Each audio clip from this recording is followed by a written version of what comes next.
Madame, Messieurs, bonsoir. C'est un grand et réel plaisir de vous retrouver une nouvelle fois, de manière particulière pour ce grand plateau. Le grand plateau qui sera consacré à une situation qui mine la volonté du Congolais d'être à côté de son frère, la volonté d'union, de patriotisme, de constituer une nation.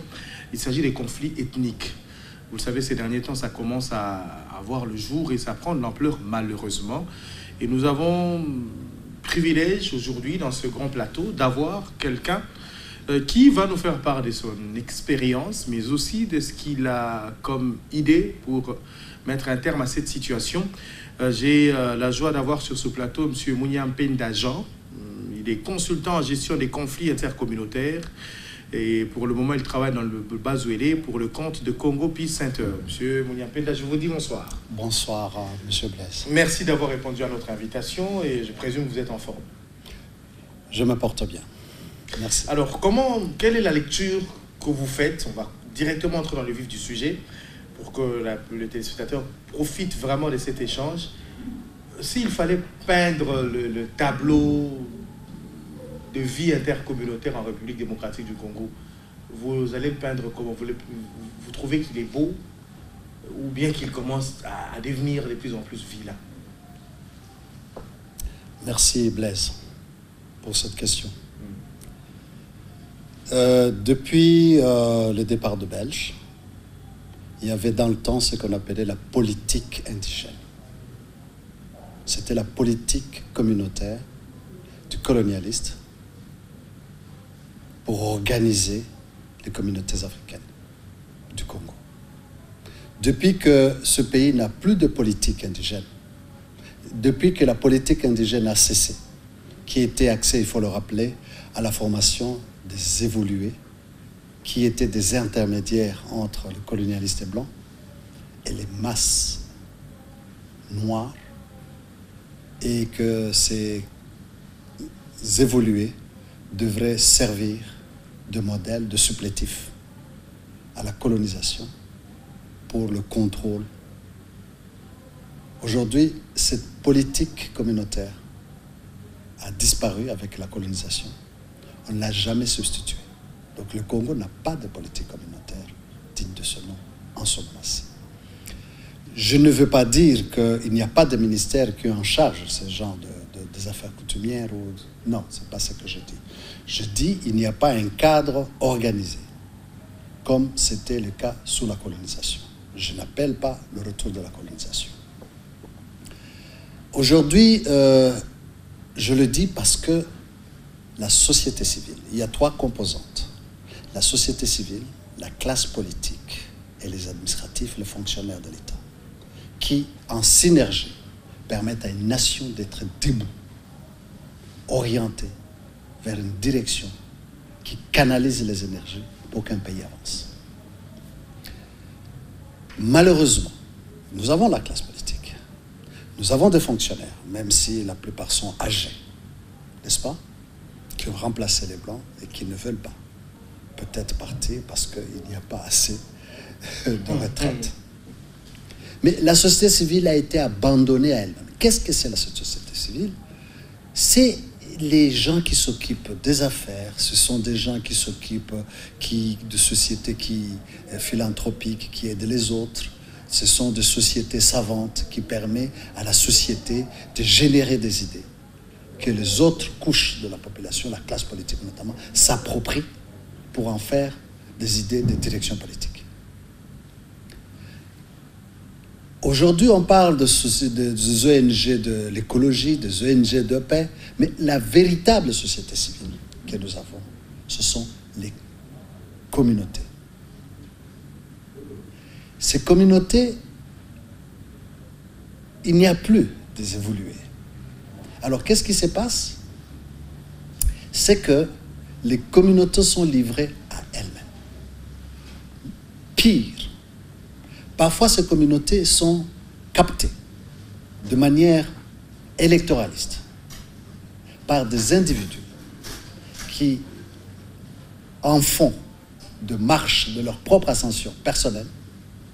Et ce ne sont pas, dans ce jeu d'intrigue, ce ne sont pas toujours les meilleurs.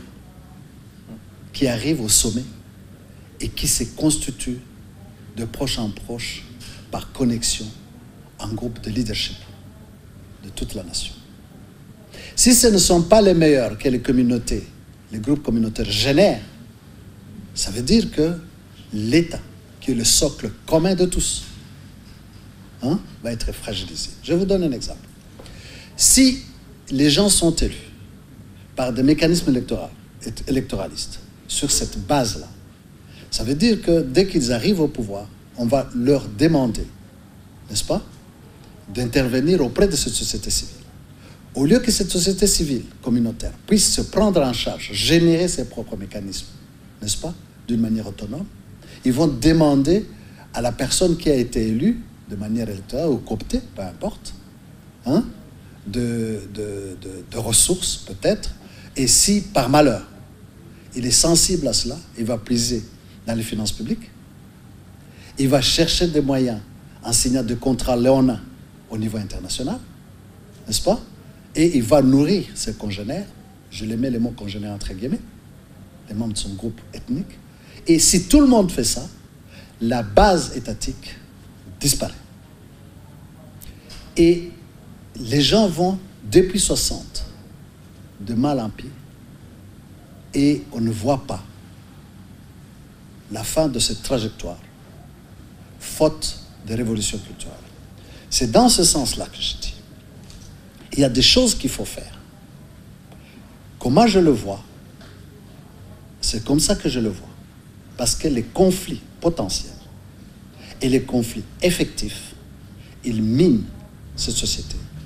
Et même là où il n'y a pas de conflit armé entre groupes communautaires, il y a une méfiance qui empêche la société à se mettre ensemble pour pouvoir créer une solide direction provinciale,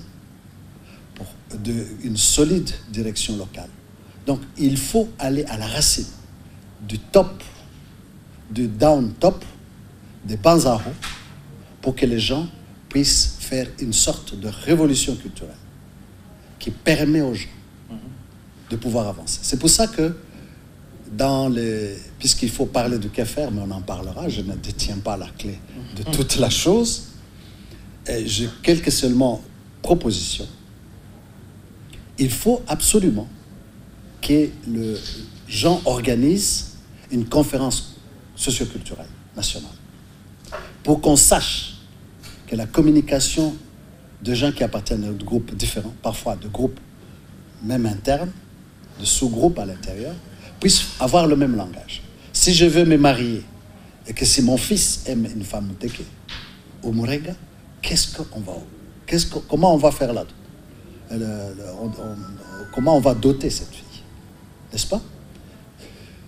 Et chez moi, si tu amènes une chèvre, on dit non, ce type n'est pas sérieux. Parce que nous, on dote avec la vache. Et ailleurs, si je vais chez les Bantandus, il faut amener le costume. Tout ça, ce sont des petits détails qui introduisent des différences, parfois inutiles, qui auraient pu être réglées. N'est-ce pas? Ça, c'est au niveau... Mais de manière plus profonde. Le pays est morcelé en plusieurs chefferies, en plusieurs territoires, au-dessus desquels il n'est pas permis que quelqu'un, le non-originaire de ce territoire-là, vienne s'installer comme un résident congolais. Et chacun essaie de chasser les non-originaires, comme on dit, n'est-ce pas? Au niveau des territoires, au niveau des chefferies, au niveau des territoires, au niveau des provinces. Et finalement, le pays est réellement morcelé, mais du point de vue mental, avec des terroirs de chaque communauté. Alors, que faire? Les chefs coutumiers qui détiennent le pouvoir coutumier ou traditionnel, n'est-ce pas? Quand il y a des élections, ils favorisent les gens qui sont les leurs. Et de proche en proche, que ce soit au niveau politique, que ce soit au niveau de groupes organisés dans les milieux urbains, ils poussent chacun. Et ce ne sont pas toujours les meilleurs. ce ne sont pas toujours les meilleurs qui arrivent au bout du sommet de l'État. Et si ce ne sont pas les meilleurs, peut-être qui arrivent au sommet de l'État, vous pouvez imaginer que dans un mécanisme clientéliste, ils vont chercher des finances pour maintenir leur base telle qu'elle. N'est-ce pas? Et donc, nous nous retrouvons avec un État qui est un léviathan, qui est difficile à manipuler, difficile à orienter, sur une base idéologique, sur une base politique. Et ça nous guette de la table ronde, où il y avait de conférenciers. Ça nous guette dans la composition de nos concertations nationales, implicitement. Même quand ils prennent de nomenclatures d'ordre politique, parfois vous avez des partis politiques de nature communautaire ou intercommunautaire. Oui, c'est depuis même l'indépendance. Depuis l'indépendance jusqu'à maintenant. Ceux qui rêvent, je vais vous donner un exemple de quelqu'un qui avait vite compris ça, c'est Lumumba. Il trouve, je crois, des évolués qui sont organisés sur cette base, sous le coupole de Blanc à Stanleyville. Il entre, je crois que c'est le grand-père de l'actuelle Carole Aguitou.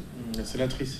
La sénatrice, et que c'est lui, Agba, je ne me souviens pas exactement du nom. Et Lumumba, dès que le grand-père de Carole Aguitou s'en va, Lumumba prend, il transforme ça pour une force de personnes qui peuvent réclamer l'indépendance. Et donc, son destin, vous le connaissez. Il a permis de fédérer les gens sur une base idéaliste. Okay. Et non pas sur une base réaliste de petites choses. D'accord. Ok. Alors, on va rentrer justement dans... puisque je vous ai vraiment laissé le temps de peindre ces tableaux, et je comprends que vous avez de la retenue à dire qu'il est tout à fait sombre, tel que vous l'aviez peint. On parle des conflits communautaires. Vous êtes consultant en gestion de ces conflits intercommunautaires, voulais-je dire. Mais il apparaît que le Kivu semble être l'épicentre même de l'expression la plus violente de ces conflits communautaires. Pourquoi le Kivu? Il peut y avoir plusieurs explications. Il faut aller d'abord en profondeur. Je vais essayer d'aller de plus profond vers le plus visible. Vous constaterez que la plupart des conflits sont organisés, enfin existent, n'est-ce pas? Où les individus prennent les armes pour se défendre. Le groupe Maïmaï et tout le reste, peu importe la manière dont on les appelle, dont on les nomme. C'est dans les régions où on a les Belges, depuis 1933, ont créé des parcs nationaux, Virunga, Aber, Kaouzi-Biega, Upemba, Garamba et tout le reste. Ça veut dire quoi? Ça veut dire qu'il y a des populations qu'on a enlevées là-bas, qui étaient des zones.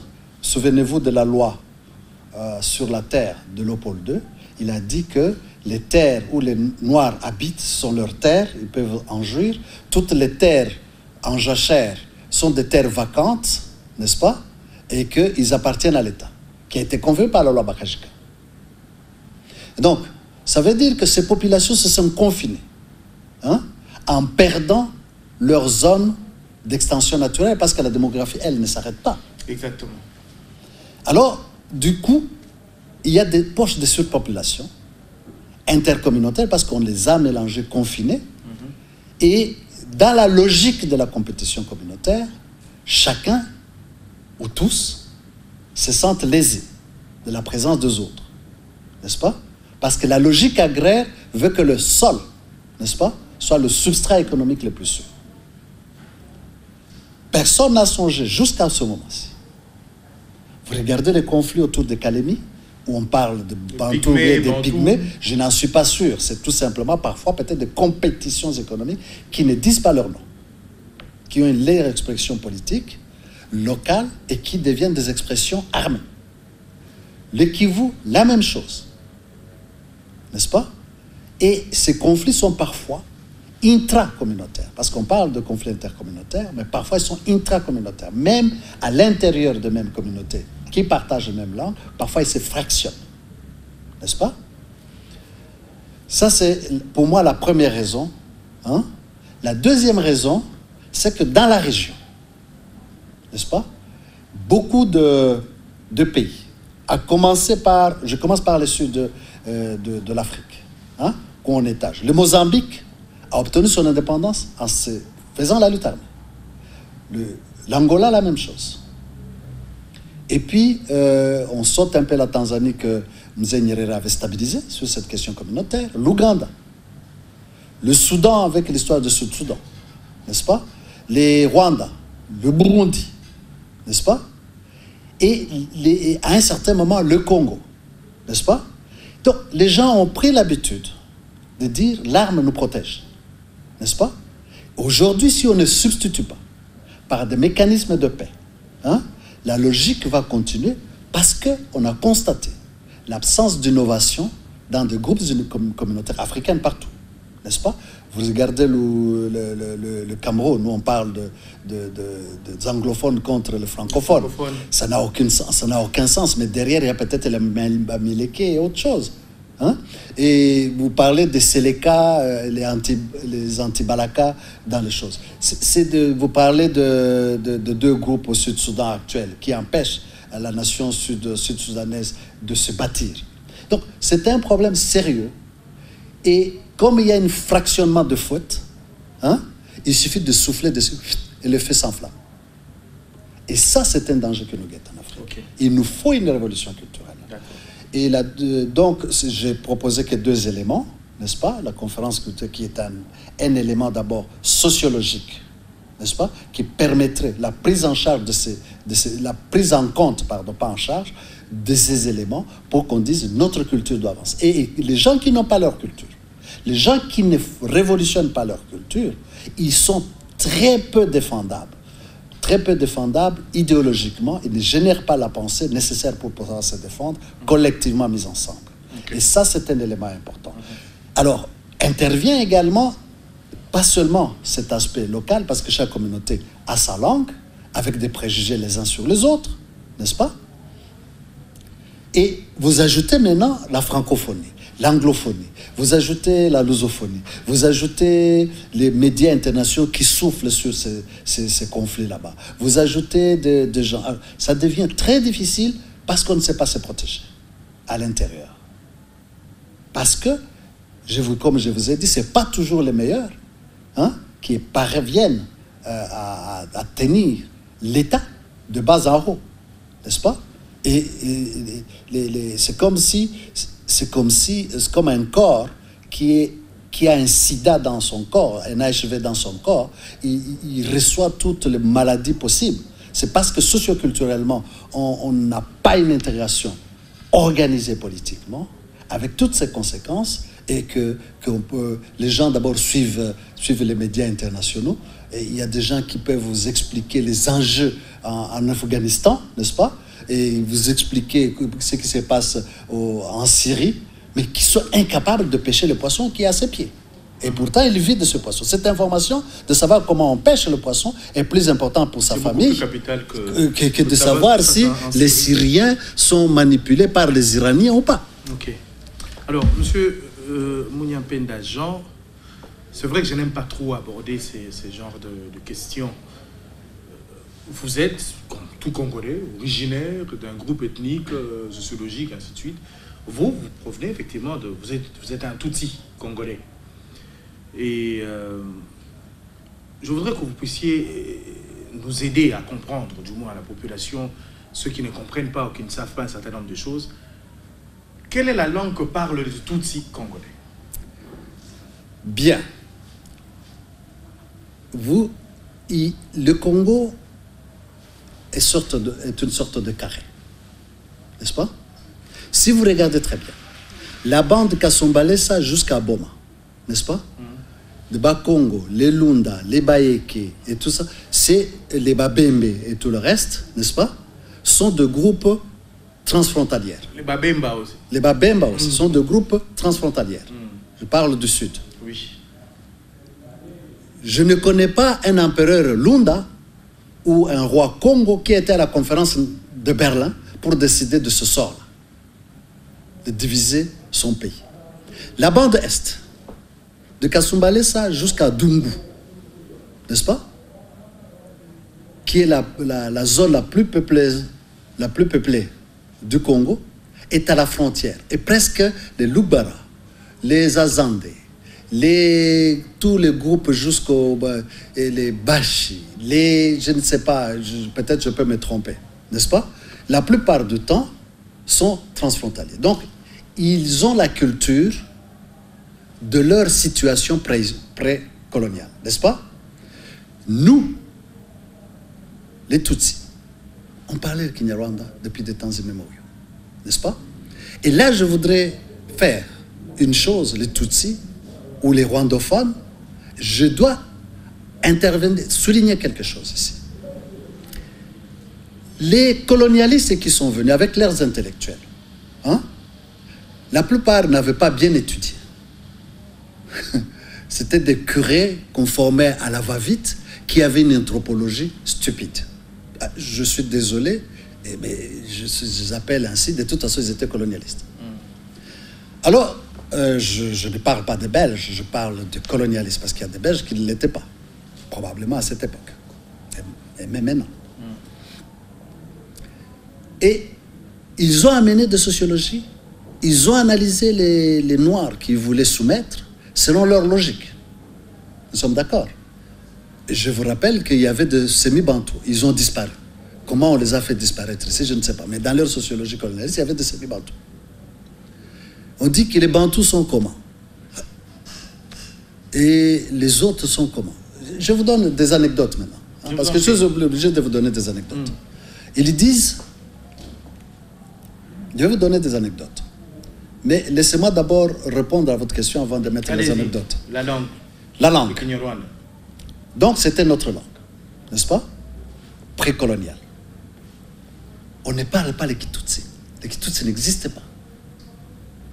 Nous avons des Hutus, hein, qui parlent le Kinyarwanda.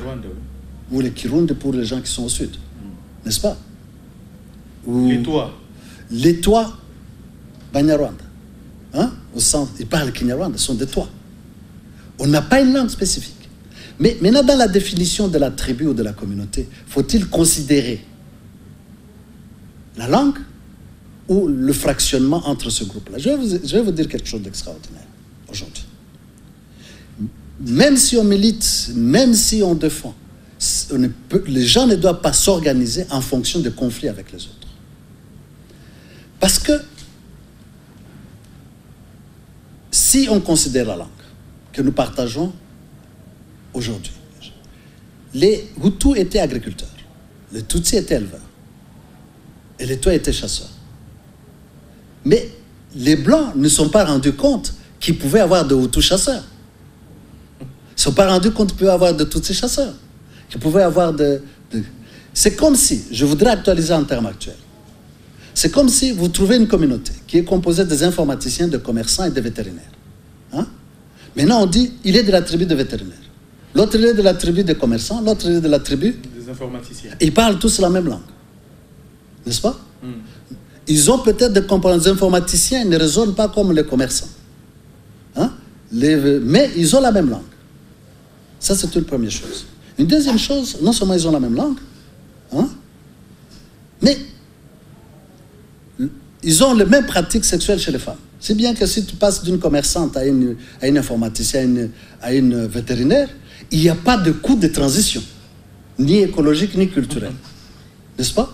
Ils ont les mêmes pratiques. Tu ne sens même pas. Enfin, je ne parle pas de moi, je parle de plus jeunes. Je vous en prie. Je parle de plus jeunes, n'est-ce pas? Et donc, c'est absolument faux. Nous avons notre langue, comme les Lunda parlent le Kilunda au Congo et en Zambie et parlent en Angola. Je ne vais pas me suicider par rapport à ma langue. N'est-ce pas? Maintenant, supposons que je sois commerçant ou informaticien ou vétérinaire. N'est-ce pas? Les gens se ressemblent. Vous avez des Tutsis. qui ne sont pas typés tels que les colonialistes l'ont dit. Vous avez des Hutus qui sont typés comme les colonialistes. Vous pouvez interchanger. On peut se tromper dans cette affaire. N'est-ce pas? Mais ce qui est vrai, ce qui est le socle socioculturel, c'est la langue. Les mêmes pratiques, n'est-ce pas, culturelles, y compris les plus intimes. N'est-ce pas? Que faut-il faire? Les uns disent, ça devient comme un même patronat avec des chambres d'informaticiens, les chambres de commerçants, la chambre de vétérinaires, mais en réalité, sur le plan plutôt biologique, beaucoup partagent les mêmes clans. N'est-ce pas? Pas plus tard qu'il y a longtemps, j'ai vu les gens du clan de Babanda, l'un était Hutu, l'autre, mais l'un était oncle de l'autre et oncle paternel, puisque nous sommes patrilinéaires. Donc, il n'y avait pas de raison de croire que ces éléments. Mais comme on antagonise les Noirs souvent, n'est-ce pas? Comme c'est le cas contre les Antibalaka, qui sont catholiques, les autres seraient chrétiens, on les a antagonisés et l'affaire a pris souche. Et vous vous retrouvez dans une société où les informaticiens sont en train de se bagarrer avec les commerçants. Personne n'est en train de comprendre. Je ne veux pas citer Tutsi ou toi, n'est-ce pas? Les gens ne sont pas en train de comprendre qu'on peut commercer l'informatique, on peut informatiser le commerce. Donc, et puis ils ont généré, comme je vous ai dit, dans notre communauté, on n'a pas des interdits, comme les Chibao et tout le reste. Vous trouvez des gens, plusieurs enfants, qui sont à la fois informaticiens et commerçants, et c'est des métiers professionnels. N'est-ce pas? Beaucoup de métiers professionnels. Et donc, ça, ou de métiers, il y a même des clans, il y a des métiers entre informaticiens et vétérinaires, entre vétérinaires et commerçants, pour ne pas citer les noms de communautés.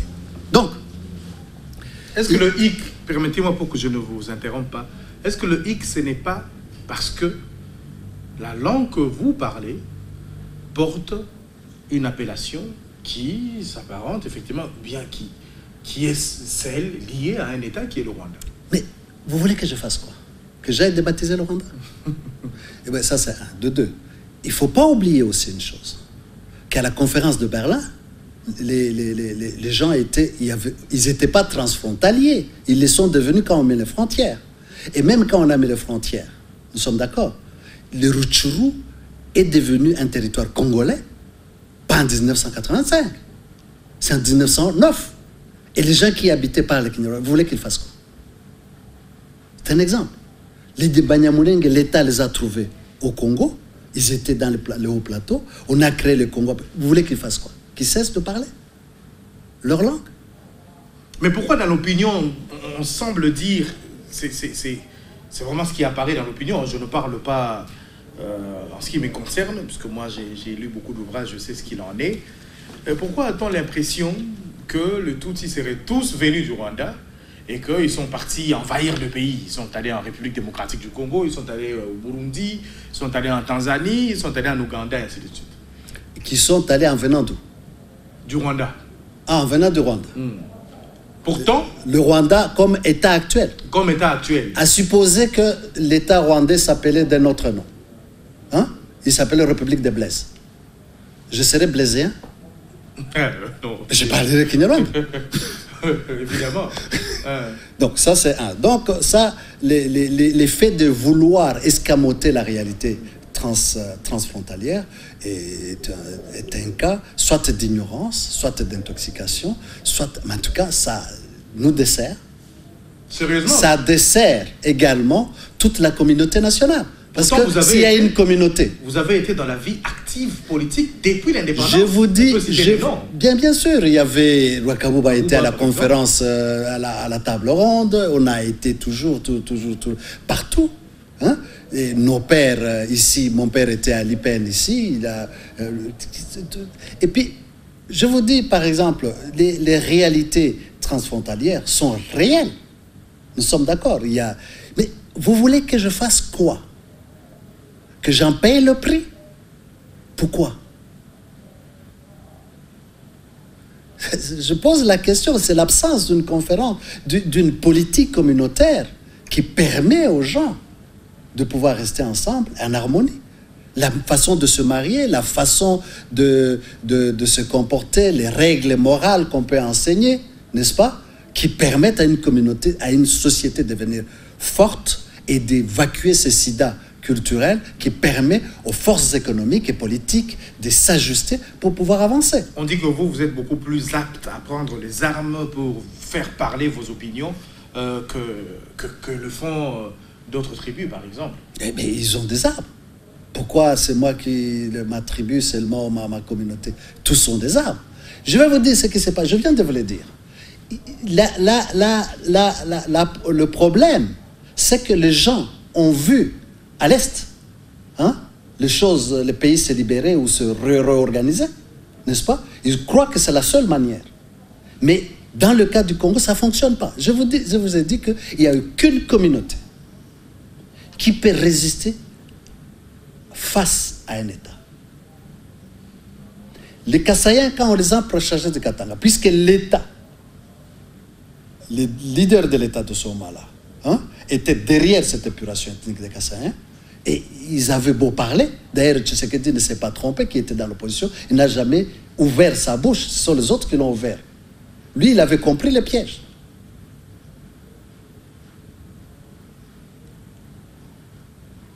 Il n'y a aucune communauté qui puisse faire face à l'État. Aucune. Mais si les gens ont la direction politique, vous vous organisez en groupe ethnique, vous allez vaincre comment? Même si vous prenez les armes.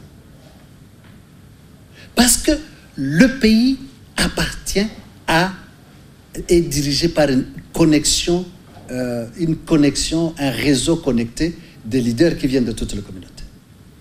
N'est-ce pas?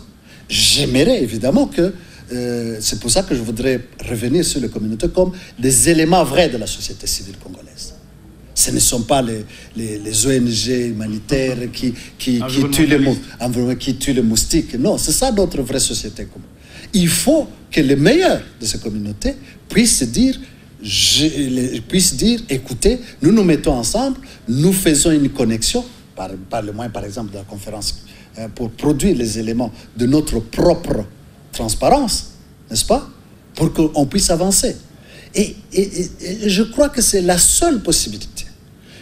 Maintenant, nous avons des églises qui, eux, parlent de la conversion religieuse. Moi, je parle de la révolution culturelle. Moi, je n'entends pas devenir juif hébreu. Même si je crois qu'effectivement, Dieu s'est fait homme à travers le Christ et qu'il nous a parlé en langage d'homme. Mais je vous dis également, si le Christ était apparu chez nous, on ne dirait pas shalom, on dirait amahora à chacun, dans chaque église. Alors, je dois faire la différence. Si on dit, le Christ a dit, il a pris le pain, il a élevé le pain, n'est-ce pas? Ça, c'est mon corps, il a pris le vin. Mais s'il était chez moi, il prendrait la patate douce et dit, j'élève cette patate douce en souvenir, ça ne serait pas le pain. Et donc, nous devons parler un langage qui ne nous désaliène pas. Qui ne nous désaliène pas. Je crois qu'il y avait quelqu'un qui avait parlé de la décolonisation culturelle, la décolonisation mentale. J'oublie son nom, c'est un vieux monsieur originaire de Kassai. Il est célèbre, je ne sais pas pourquoi je l'oublie. Donc, il faut absolument que les gens arrêtent de prendre... Hier, j'ai rencontré quelqu'un qui me disait il y a un comportement de légèreté sexuelle. Il me dit non, si tu... Là, c'était une communauté qui habite vers l'océan Atlantique. Je dis non, il ne faut pas stigmatiser les gens. Il ne faut pas stigmatiser les gens.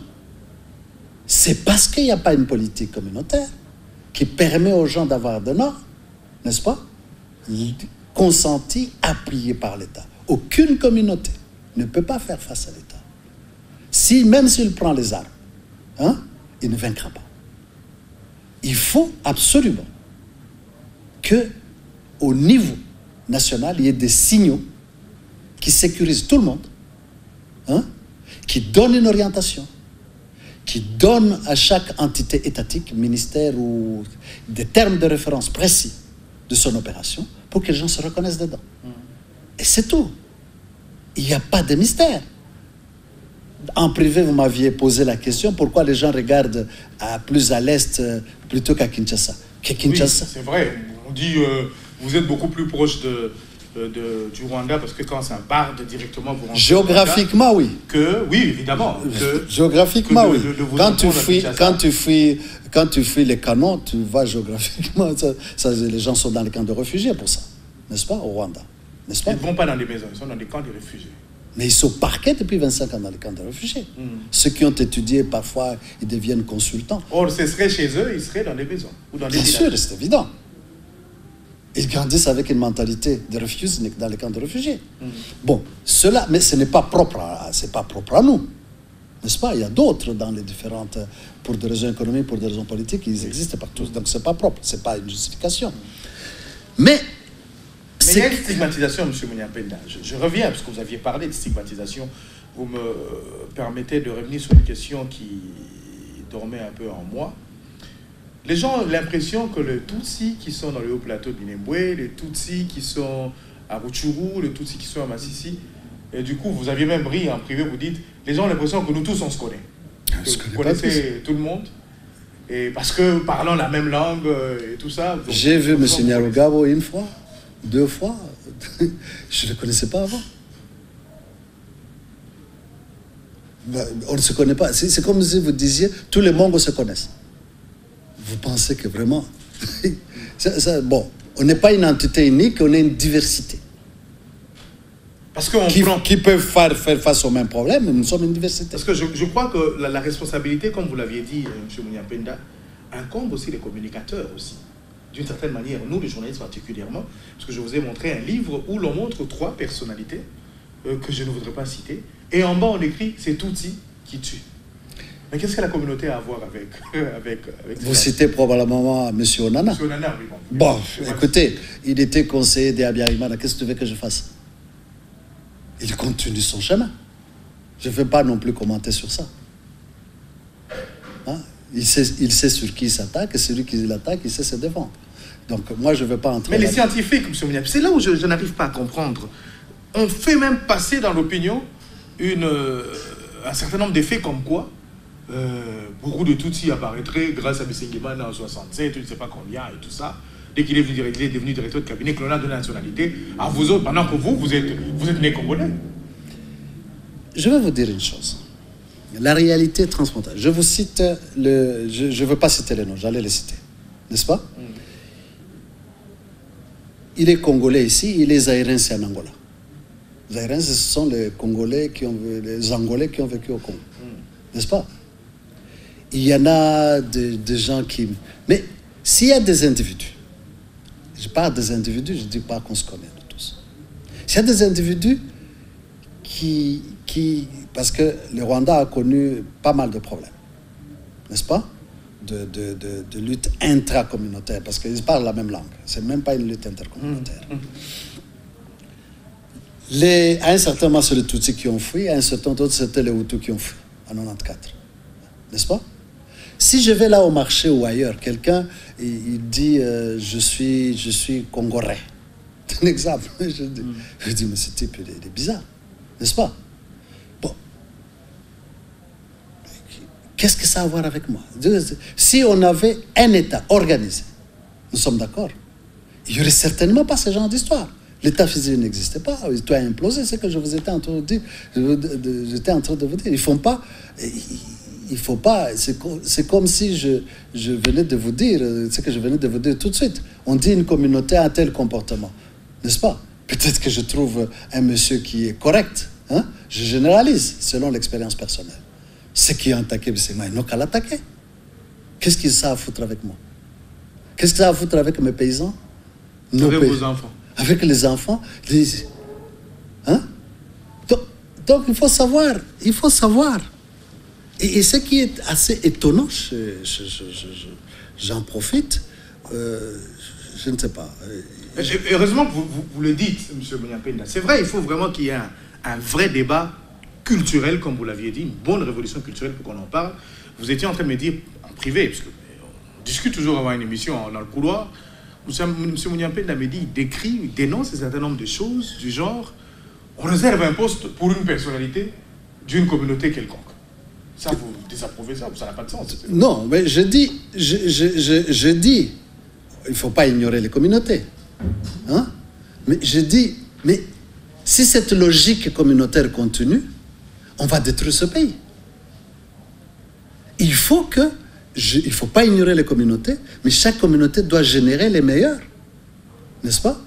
Pour pouvoir comprendre que la base, si on réserve une direction chez les Bachis, une autre direction chez les Monks, et qu'on nous amène ceux qui ne sont pas les meilleurs, n'est-ce pas?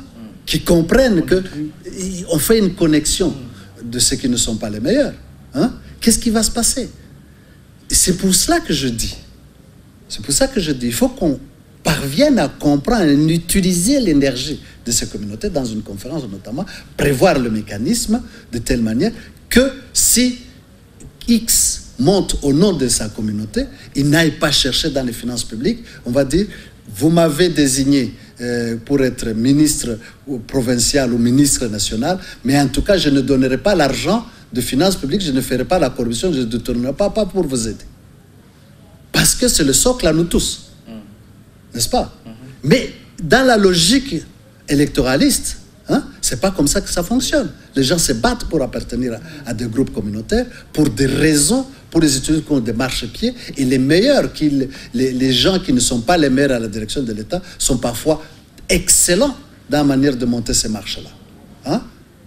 Généralement, les gens universalistes n'ont pas le temps de combines, mais il arrive que cela arrive. Donc, il faudra faire très attention pour qu'on régénère notre société civile, qui est l'une des composantes importantes, n'est-ce pas, pour la marche d'un pays. La société civile, le groupe de fonctionnaires qui assure l'administration et la classe politique qui se bat, qui fait la compétition pour diriger cet État. Aujourd'hui, le groupe de fonctionnaires âgés qui ne veulent pas partir faute de ressources de retraite. La rente pour la retraite. Tu prends une décision au sommet de l'État, elle n'est pas exécutée en bas parce qu'on n'a pas ni informatisé l'administration, on a un retard extraordinaire là-dessus, les ressources humaines on n'a pas régénéré, on n'a pas investi dans l'homme pour pouvoir avoir une structure d'exécution. C'est pour ça que tout à l'heure je vous disais que les chefs coutumiers, si on mettait en place un fonds de conversion des chefs coutumiers pour en faire des responsables des propriétés communautaires, comme des entreprises en non collectif, comme des entreprises en commandite ou bien des entreprises juridiquement sui generis. En tout cas, ils ne seraient pas intéressés, n'est-ce pas?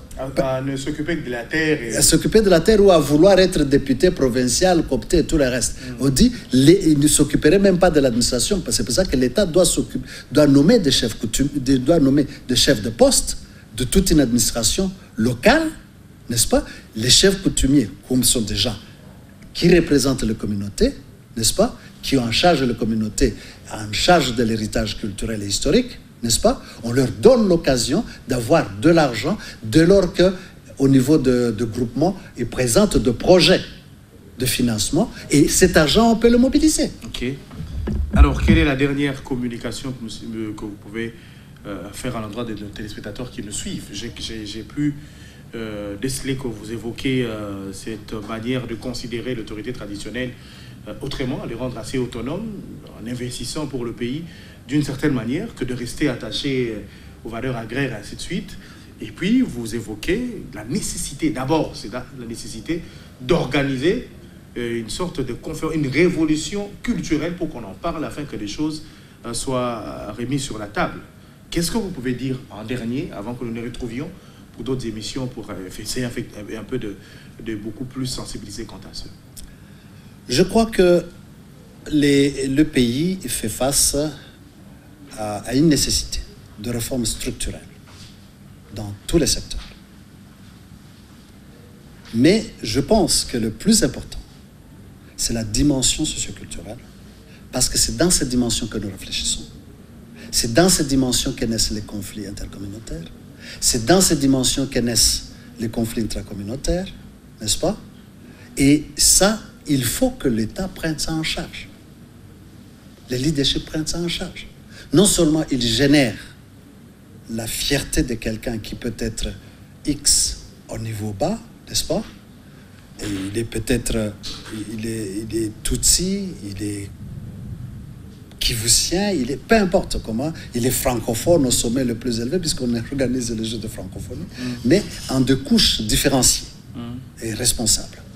Alors, moi je crois que les réformes structurelles, l'analyse des nécessaires, la mise en place de réformes structurelles est préalable à toute planification au niveau de l'État, à la définition des termes de référence des différentes ministères, de différentes entreprises, et comme ça, ça introduit une cohérence, n'est-ce pas? Parce que qu'est-ce que c'est une intégration d'un pays? Que quelqu'un qui habite à Boma n'a rien à voir avec quelqu'un qui est à Dungu, celui qui est à Kasumbalès ça n'a rien à voir avec celui de ça. Il faut une intégration. Avant l'intégration économique qui est nécessaire, n'est-ce pas? Il faut un tremplin culturel qui permet cette intégration. Très bien. Et je crois que à partir de ce moment-là, il n'y aura pas de confusion. On pourra à un certain moment, chaque direction qui suivra ce pays, plus tard, pourront dire, on les différencie par ligne idéologique, par doctrine politique. Maintenant, on ne le sait pas parce qu'on ne parle pas le même langage. On passe la journée dans de bouc émissarisation de communautés, hein, n'est-ce pas? Et y compris la mienne qui porte le plus gros chapeau probablement. Et ça, il faut arrêter qu'on stigmatise, on stigmatise X ou Y. Ce n'est pas supportable dans ce monde moderne. À cause de la langue, vous avez même en France. De la langue. En France, les Marseillais, ils ne parlent pas de la même manière que les Bretons et tous les. Ainsi de suite. Mais voilà. Mais là, c'est comme on l'a dit dans une chanson, je me rappelle, c'est pas de OK Jazz, Bill Onda, où on dit qu'on trouve les Bolobos ici, on le trouve à Brazzaville, on trouve le Bakongo ici, on le trouve à Brazzaville, et ainsi de suite. Je crois que c'est ça la beauté du Congo. Non seulement c'est la beauté du Congo, mais il y a quelque chose qui me fait plaisir, c'est danser le moutouache. Je sais le danser. Le kitweni, je sais le danser. J'aimais Nico. On est passé Bolingwa, c'est pas. Et vous êtes fan du dernier club Motema Pembe, je rappelle. Absolument. Mais j'étais à l'époque de Raoul Kidoubou, Kakoko et Mana Krubondo. Et après je n'ai pas su. Merci beaucoup, M. Jean Mouniapenda. Merci de vous être prêté à cet exercice. Et merci à vous de nous avoir suivis pour ce grand plateau, parce que nous pensions qu'il était vraiment nécessaire que nous commencions à faire ce type d'émission pour sensibiliser la population congolaise, car ces derniers jours, il y a un vent très mauvais qui souffle et qui commence à refaire parler la tribu, alors que c'est une très, très vilaine chose, surtout pour ce grand et beau pays de 2 345 410 km². Merci d'avoir suivi ce grand plateau. 100 millions d'habitants à peu près. Voilà, à peu près 100 millions d'habitants. Donc c'est vraiment un méga pays, très beau. Si nous voulons qu'il soit encore hyper beau, il faut que nous y travaillions et qu'il fasse beau d'y vivre. Très bonne suite des programmes sur Digital Congo. Au revoir.